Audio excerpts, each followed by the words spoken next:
I guess I'll hop in and get going.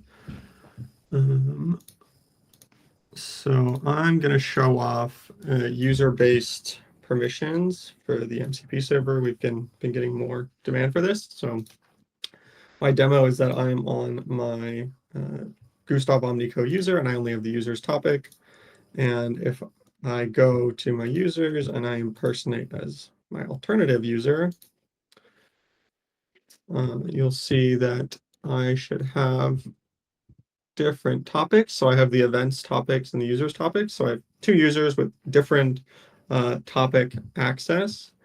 And I want that to be respected by the MCP server, which historically did not respect that. So for the first test case, I'm going to be using the MCP as a user with both topics.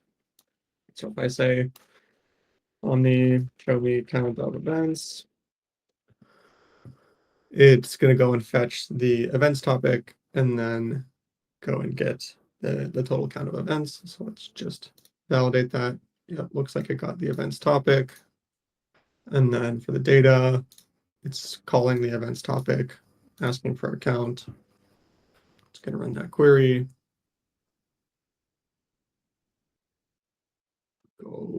Okay, yeah, that looks just about right. So now what we're going to do is we're going to change the user to the one that's restricted. So let's come in here and change our user ID really quickly. And let's reboot Claude to pick up that change.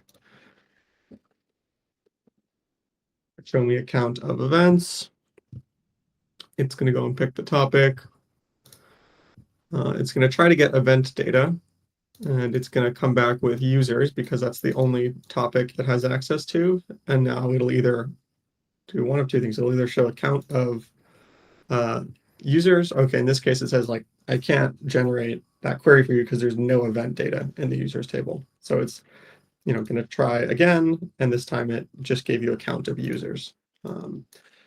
And if we try to get sneaky and we say, let's just call the get data tool with topic ID as events, we're going to see if we can, try to force it to pick the events topic when it's the user that doesn't have access.